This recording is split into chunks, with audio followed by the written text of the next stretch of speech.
Let's talk today about the power of tone in communication. Imagine for one moment that Morgan Freeman narrates your life.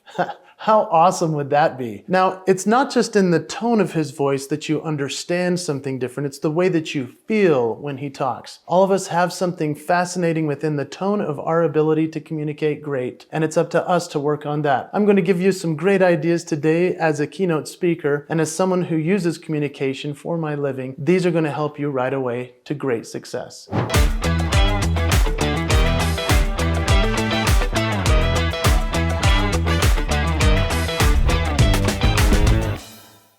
So let's talk first about the underestimated element of communication through tone. You see, body language gets a lot of word play, as does words. The challenge is that there's tone mixed into all of that. And so you might hear quite a bit about body language and wording, and all of those are of course important. But did you know that tonality makes up for 38% of communication? It's so essential when we think about it. And people neglect how forefront the messaging comes from the difference in tone. For example, if you're a parent, you know the difference in tone can make a huge difference in your life. For example, have you ever said patiently to your children, "It's time for bed," or angrily, "It's time for bed"? Same words, different tone.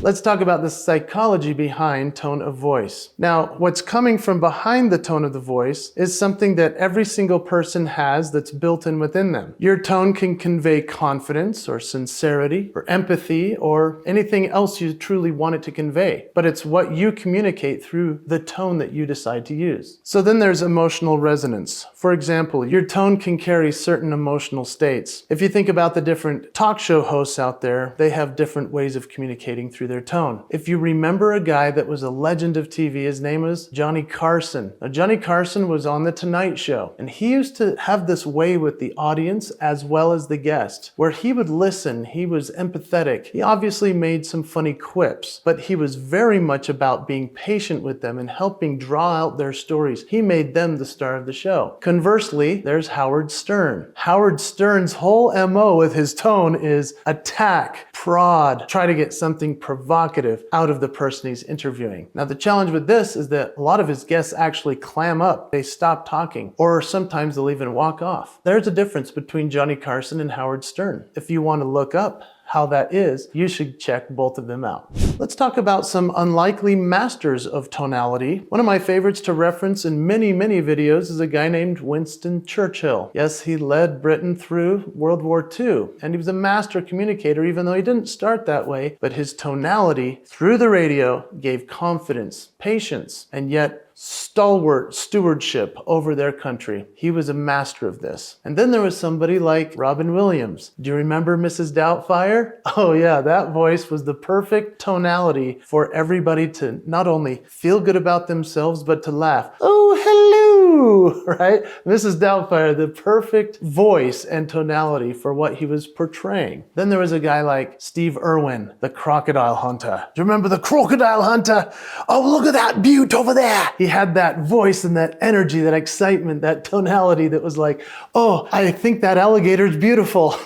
He just had a way of energizing us with his beautiful tonality. My favorite one of all time, however, is Mr. Rogers. It was a docile and patient, sweet sounding voice, something that was comforting to children and to the parents listening in the background as their children watched Mr. Rogers on TV. You know, Mr. Rogers was so masterful at this that he listened so much to his audience. He understood the power of his tone. In fact, he had a big aquarium of fish that he would feed at the end of every single episode. And one time, a girl who was blind wrote Mr. Rogers and said, "Mr. Rogers, I'm blind. I don't know if you're feeding those fish enough." And Mr. Rogers had been feeding them every single time, but obviously she couldn't see it. And so Mr. Rogers dedicated his every episode to the very end. He would tap the food in and say, "And now I am feeding the fish," so that he could communicate to that one person. That's the power of tonality.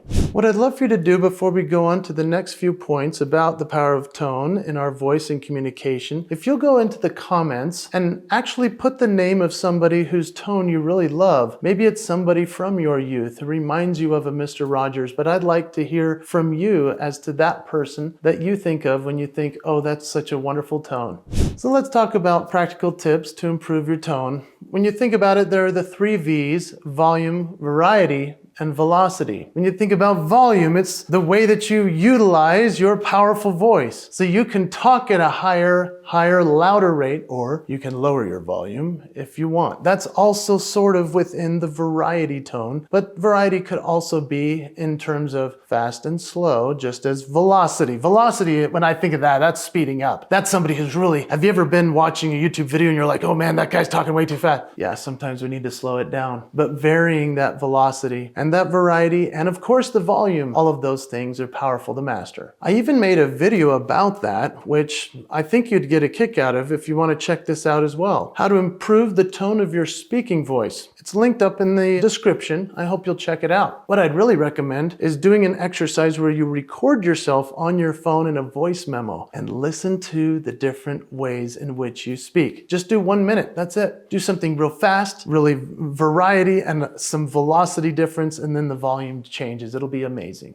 So let's talk about professional applications. Have you ever been on a Zoom call or in an internet meeting and you've seen the way that a meeting planner or the person running the meeting is using their tone? Sometimes it can be very assertive, and then you're like, oh man, I gotta get that done. Other times it's more inviting, and you maybe wanna share a little bit more. Think about how you're running meetings, how you're using that voice, that powerful tonality that only you have. And then there's sales and marketing. Have you ever been into a car dealership and a car salesman comes up and he just has that energy? You're like, oh, go away. Recently, I went into a home improvement center called Lowe's. Now, I walked in and I was ready to find something that I needed, and a guy came over and he just very calmly said, hey man, looks like you're looking for something in particular. Can I help you find something? And I was like, oh, that guy. He drew me in just by being calm and by understanding that I was probably in search of something in particular. I said, yeah, I have a question about this weed eater for my lawn. And he goes, oh yeah, man, this one's really great. This is the one most people buy. This is the one that you don't need probably. And we went through it. The next thing I knew, I bought a weed eater, a snowblower, and a lawnmower.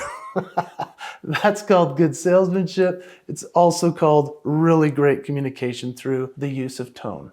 So let me give you some immediate takeaways. I want you to think about how your tone is being used, whether it's in a meeting, maybe take an assessment of yourself, whether it's doing that recording project or just thinking about how you're going to set the tone for the entire meeting. There are ways you can do this all the time, especially by taking feedback from the people that you work with. They'll help you to set and establish a proper tone for yourself. And so if you're interested in mastering your tone and learning more about how you can do this, I would love for you to go check out icmprocess.com, because when you identify, clarify, and magnify that which only you have, it's your signature moves, it's going to change the way that you communicate. I wish you the best, and I hope you'll join me there.